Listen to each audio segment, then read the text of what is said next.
Sur ce même plateau, j'avais dit que la candidature du président Ouattara était une chance.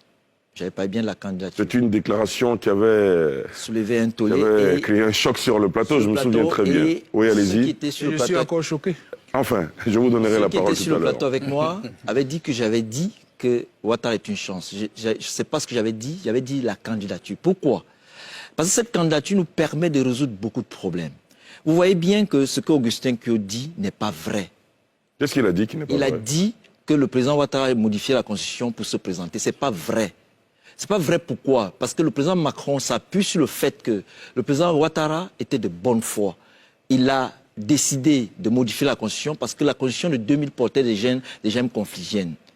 Et il a ensuite dit qu'il ne se présentait pas. Il a même désigné son dauphin. Il a désigné le candidat du HDP. Ensuite, le candidat est décédé. Et le président Macron l'explique dans l'interview.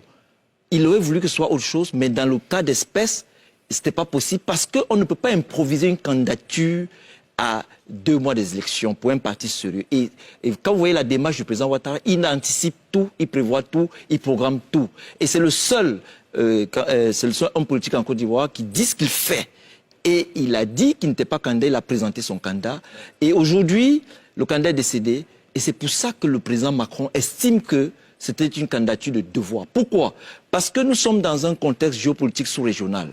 Et vous avez bien vu qu'il y a eu la crise de la pandémie du coronavirus, il y a l'avancée des djihadistes. Donc il fallait quelqu'un de suffisamment fort pour continuer à diriger un pays comme la Côte d'Ivoire.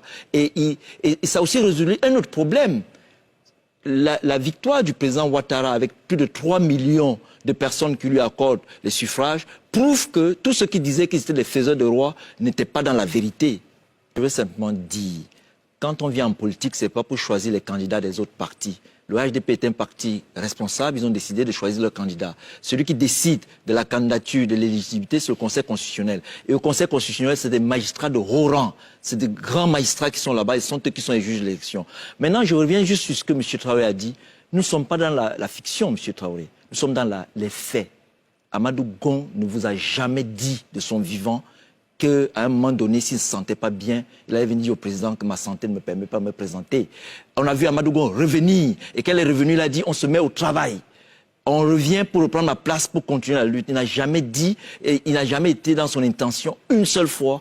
Donc vous êtes dans la fiction, parce que l'opposition tâtonne, l'opposition bricole, l'opposition leur a demandé de donner leur projet de société, ils n'ont aucune offre à proposer aux Ivoiriens, vous bricolez du début à la fin, et ces 85 morts, ce n'est pas le président Ouattara qui a demandé aux gens d'aller manifester, c'est ceux qui ont lancé le mot d'ordre qui devront reprendre la justice. Parce que justement, même si les gens demandent qu'on avance dans la réconciliation, qui est un gros mot désormais politique, il faut que les gens prennent leurs responsabilités. Vous ne pouvez pas vous mettre à des kilomètres, agiter les populations, faire en sorte que les gens s'affrontent, des gens qui vivent depuis 40 ans, 50 ans dans les localités, vivent en paix.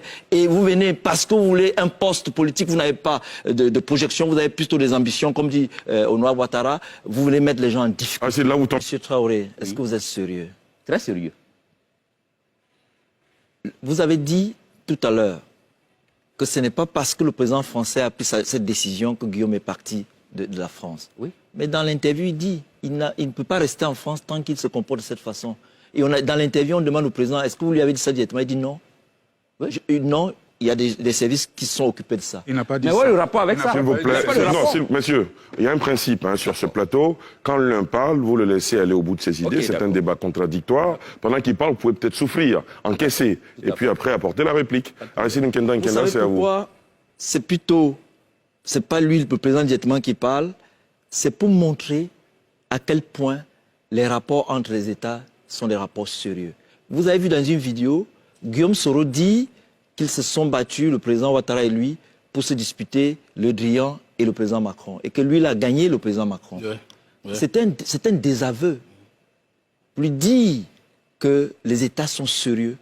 Et ce que vous dites n'est pas vrai, M. Traoré. Et ce que vous dites aussi dans l'interprétation des propos de Guillaume, quand il appelle l'armée, ce n'est pas vrai. Ce n'est pas vrai pourquoi? Parce que en Côte d'Ivoire, depuis un certain temps, depuis que le président Ouattara, depuis cette campagne, vous avez vu les événements. Vous avez vu le général de la gendarmerie aller parler aux populations. Parce que c'est une dynamique, c'est une vision. C'est une méthode, c'est une démarche. Et c'est pour ça que dans notre étude, nous avons pris le temps, nous ne parlons pas seulement à la télévision, nous avons pris 30 ans pour observer le président Ouattara et nous avons pris 2 séquences mémorielles de 20 ans. Et nous nous sommes rendus compte qu'il dit tout ce qu'il fait, il est proactif, il est en avance sur les autres. C'est pour ça que les autres n'arrivent pas à le comprendre. Il faut donc plutôt se poser les bonnes questions sur Alassane Ouattara pour mieux le comprendre et l'affronter à la régulière et le battre. Mais les gens ne veulent pas travailler. Les gens veulent qu'on le prenne sur l'escalator pour les amener là où il devait aller. Oui, je voudrais dire à M. Traoré que nous sommes en Mondovision et les téléspectateurs vous regardent. Et ça, quand vous dites que le président Ouattara, vous imaginez que le président Ouattara, quand il tend la main à l'opposition, c'est pour faire diversion. Non. Il est sérieux. Et je vous ai dit, et je le redis, j'ai pris le temps de l'observer sur une longue période. C'est quelqu'un qui dit ce qu'il fait. Il a tendu la main, le président Bédi a été très sage de saisir la main tendue, il est venu, vous avez vu ce qui s'est passé après. Maintenant, vous dites que le CNT, c'est juste le président Bédi, mais le porte-parole là, dans un gouvernement, il y a le porte-parole.